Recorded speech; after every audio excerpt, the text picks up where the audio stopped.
में जो कि आईसीएसई 2022 के प्रिपरेटरी प्रॉब्लम की एक शीट में था, जो कि एक सेट ऑफ प्रॉब्लम्स होते हैं, उसका एक प्रॉब्लम का एक पार्ट है ये 24.3।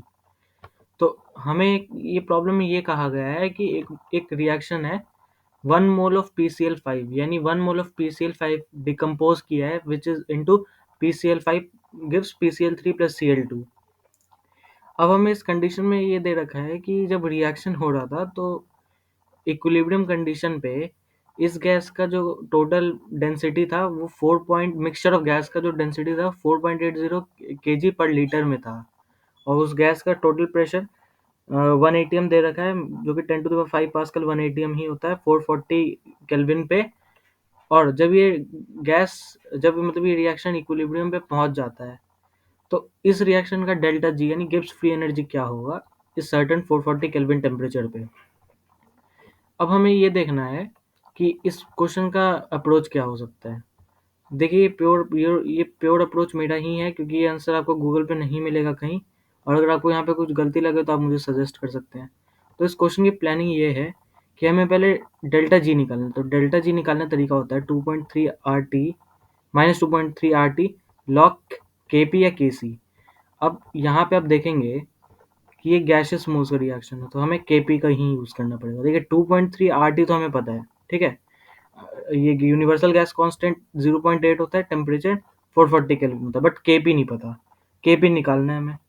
अब हमें रिएक्शन कुछ ऐसे दे रखा है जिसमें PCl5 रिएक्ट कर रहा है, यानी डिकम्पोज कर रहा है to give PCl3 plus Cl2। अब इसमें आप एक चीज समझे कि इक्विलिब्रियम कांस्टेंट पे क्या क्या हो कंडीशन है। जैसे सपोज मान लीजिए मैंने टाइम 0 मान लिया, यानी रिएक्शन जब शुरू ही हो रहा था या जस्ट शुरू से पहले का टाइम, तो PCl5 कंटेनर में होगा 1 मोल पूरा, PCl3 नहीं बना होगा तो 0, और Cl2 भी नहीं बना होगा तो 0 मोल है। बट जैसे रिएक्शन इक्विलिब्रियम कंडीशन पे आया, ये शॉर्ट फॉर्म में EQM लिख देता हूँ, तो इसमें से कुछ मोल्स टूट के जो है अल्फा बने होंगे, वही अल्फा जो है PCl3 और Cl2 होंगे, ठीक है। अब अगर हम इस कंडीशन में देखें कि इक्विलिब्रियम कांस्टेंट लिखने का तरीका, तो Kp की वैल्यू प्रोडक्ट का कॉन्सेंट्रेशन अपॉन रिएक्टेंट का कॉन्सेंट्रेशन लिखा जाता है with the raise to the power of their stoichiometric coefficient. But एक गैसियस मोल्स है तो यहाँ पे पार्शियल प्रेशर का भी हेल्प होगा। पार्शियल प्रेशर के लिए हमें मोल्स यानी जितने मोल डिसोशिएट होके बने इनटू प्रेशर, टोटल प्रेशर, जो कि हमें 1 atm कंसिडर करना होगा। अब यहाँ पे देखना टोटल मोल्स क्या होगा, 1 minus alpha plus alpha plus alpha, तो ये 1 प्लस अल्फा हो जाता है, मल्टीप्लाई ये PCl3 का है, PCl2 का भी उसी तरह से लिखना पड़ेगा, 1 प्लस अल्फा नीचे जाएगा, और रिएक्टेंट्स का भी लिखना पड़ेगा, तो 1 माइनस अल्फा अपॉन, एक मिनट थोड़ा जगह, 1 plus alpha into P pressure. अगर हम लोग थोड़ा सिंप्लीफाई करें इस एक्सप्रेशन को, तो ये एक्सप्रेशन कुछ ऐसे बनेगा,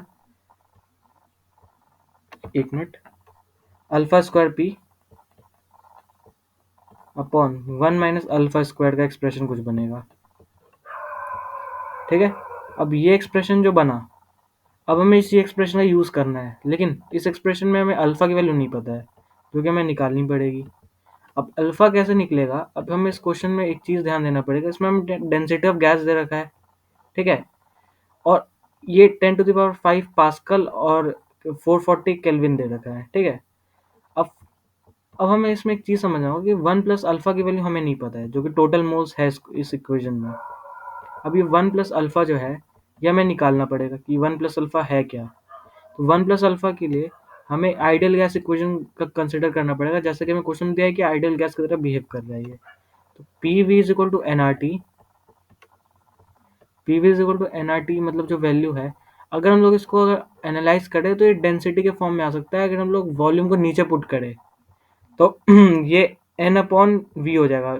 मोल्स क्या होता है, मतलब ये N क्या होता है, मोल्स, तो क्या होगा, molar mass means given mass of any substance, given mass of any substance upon volume into molar mass of that substance. तो गिवन मास और वॉल्यूम तो डेंसिटी हो गया, और ये मास है, तो इससे मेरे को डेंसिटी का एक्सप्रेशन कुछ इस तरह से मिल जाएगा, P इंटू एम, जिसको मैंने m को मान लिया molar mass of that substance, RT gives density. अब इससे हमें ये तो पता चल जाएगा कि हमें molar mass of that mixture निकाल सकते हैं अगर हमें डेंसिटी पता है। डेंसिटी हमें दे रखा है 4.8 kg पर लीटर। अब ये kg 4.8 kg पर लीटर है। अब किसी चीज़ को हमें kg पर लीटर में दे रखा है, उसको ग्राम पर ml में करना है, तो एक्सप्रेशन सेम ही हो जाता है, ये हमें पता है। तो 4.8 ही होगा ग्राम पर ml में भी। तो बस इससे हमें mixture molar mass of mixture निकालना है। अब ये मोलर मास ऑफ मिक्सचर अगर हम वैल्यूज पुट कर दे, प्रेशर 1 atm, atm में रखा जाता है मोलर मास, अपॉन RT की वैल्यू, R की वैल्यू यूनिवर्सल गैस कांस्टेंट की PV में हम लोग 0.083 मानते हैं, टेम्परेचर 440 केल्विन गिव्स 4.80 ग्राम पर ml का कंसिडर की। तो अगर हम लोग इसको सॉल्व करें प्रॉपरली, तो हमें molar mass of that mixture हमें ये मिल जाएगा 168.9 ग्राम्स, नियर ये अप्रॉक्स। अब हमें 168.9 ग्राम हमें मिला मोलर मास ऑफ मिक्सचर। अब हमारे पास डेंसिटी है, मोलर मास ऑफ मिक्सचर है। अगर हम लोग को वॉल्यूम ऑफ दैट गैस मिल जाए, तो हम लोग को वॉल्यूम मिल जाए, तो हम लोग इसे फिर से PV और NRT में निकाल के हम लोग टोटल मोल्स निकाल सकते हैं। टोटल मोल जो भी आएगा n की वैल्यू में, वो हम लोग 1 प्लस अल्फा से इक्वेट कर देंगे। तो अब एक चीज़ आप देखिए, PV = NRT है, उससे पहले हमारे पास डेंसिटी और मास दे रखा है, तो उस डेंसिटी मास से हम लोग निपट लेते हैं पहले। एक minute, density mass by volume, इससे हम लोग को वॉल्यूम निकाल सकते हैं। अगर मैं वॉल्यूम को ऊपर पुट कर दूं, वॉल्यूम क्या हो जाएगा, मास बाय डेंसिटी। अब मास है हमारे पास 168.9 और डेंसिटी है 4.8, जो कि हमें वॉल्यूम दे देगा 35.2 के आसपास, नियर टू नियर 35.2 ml। अब हमारे पास जो है, इस PV NRT के हिसाब से हमारे पास प्रेशर भी है, वॉल्यूम भी है, और मोल्स हमें निकालना है, RT की वैल्यू हमें पता है। तो P विच मीन्स, एक मिनट, विच मीन्स 1 इंटू 35.2, ये ml में है, तो इसको हम लोग को लीटर में कन्वर्ट करना पड़ेगा SI के हिसाब से। तो 1000 से मल्टीप्लाई कर डिवाइड करके RT की वैल्यू में पुट कर देंगे 0.08 इंटू टेम्परेचर 440 केल्विन,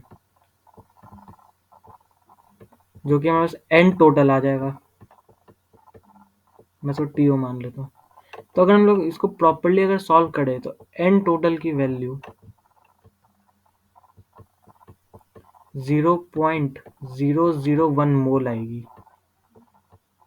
अब ये जो एक्सप्रेशन है, हम लोग को 1 प्लस अल्फा में पुट करना पड़ेगा, जैसा कि पहले सॉल्व करके बताया गया था। कहाँ गया वो 1 प्लस, ये 1 प्लस अल्फा में हमें पुट करना पड़ेगा ये वैल्यू। अब अगर मैं 1 प्लस अल्फा को 0.01 से इक्वेट कर दूं, तो आप नोटिस करेंगे कि अल्फा की वैल्यू नेगेटिव में जाएगी, जो कि हमें थोड़ी देर के लिए कंसिडर करना पड़ेगा नेगेटिव वैल्यू। तो अल्फा की वैल्यू लगभग नेगेटिव में 0.99 के आसपास आ जाएगी। That is the value of alpha here. अब ये अल्फा जो है हम लोग इस वाले एक्सप्रेशन में पुट कर सकते हैं। अब देखिए, जैसा कि स्क्वायर में है, तो अल्फा तो फिर पॉजिटिव इंटीजर ही आएगा, मतलब पॉजिटिव वैल्यू ही आएगी। तो -0.99 का square into pressure 1 atm upon 1 minus 0.99 का स्क्वायर। अगर हम ये वैल्यू पुट कर दें, तो अप्रॉक्स की वैल्यू आ जाएगी 0.998 अपॉन, ये पॉइंट है, एक मिनट इसको मैं इरेज करके पॉइंट की तरह बना लेता हूँ, तो नेगेटिव लग रहा है ये। एक मिनट, 1 माइनस, अब हम लोग अगर एक्सप्रेशन देखें तो ये सेम वैल्यू आएगी 0.998। तो अब मैं 1 माइनस की जगह सीधा वो वैल्यू ही पुट कर देता हूँ, तो लगभग 0.019 के आसपास की वैल्यू आ जाएगी ये टोटल सब्ट्रैक्शन पे। अब अगर हम लोग ये इसमें देखा जाए, तो अगर हम लोग इसको प्रॉपर सिंप्लीफाई करें इस एक्सप्रेशन को, तो केपी की वैल्यू हमें लगभग 525.6 मतलब 26 एटीएम के आसपास हमें ये वैल्यू दिखती हुई मिलेगी। ये हमारे पास आ गई केपी। अब ये जो केपी की वैल्यू आई है, हम लोग इसको डेल्टा जी में पुट कर सकते हैं इजिली। इस एक्सप्रेशन हम लोग डेल्टा जी में पुट कर सकते हैं। मैं ये जगह लेता हूँ डेल्टा जी में पुट करने के लिए। अब मैंने डेल्टा जी ले लिया, -2.3 आर टी लॉग के पी।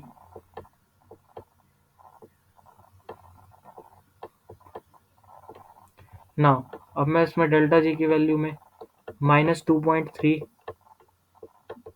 इंटू डेल्टा जी में हम लोग 8.3 लेते हैं, यूनिवर्सल गैस कांस्टेंट की वैल्यू 8.3 गैस बस 440 इंटू 525.6।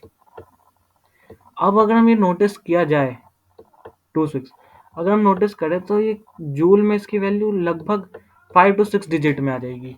तो हम लोग इसको किलो जूल में मान लेते हैं। तो किलो जूल को हम लोग अगर इसको माने, तो इसको सॉल्व करने का इसका आंसर 4411.96 किलो जूल पर मोल आ जाएगी। तो डेल्टा जी की वैल्यू इक्विलिब्रियम कंडीशन पे गिवन क्वेश्चन की 4411.96 किलो जूल पर मोल है।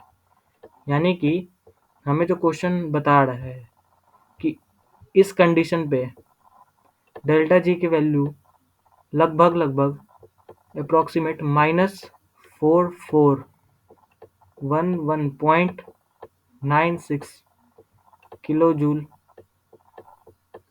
पर मोल है अकॉर्डिंग टू द क्वेश्चन। देखिए ये टोटल ही अप्रोच मेरा है, इसका आंसर आपको कहीं मिले ना मिले, लेकिन अगर आपको इसमें कुछ गलती दिख रही है तो आप पक्का इसको मुझे सजेस्ट करें। ये नेगेटिव में जाएगा, ठीक है, यानी ये वैल्यू दी मतलब ये जो एनर्जी है ये निकल रही है बाहर। Thank you very much.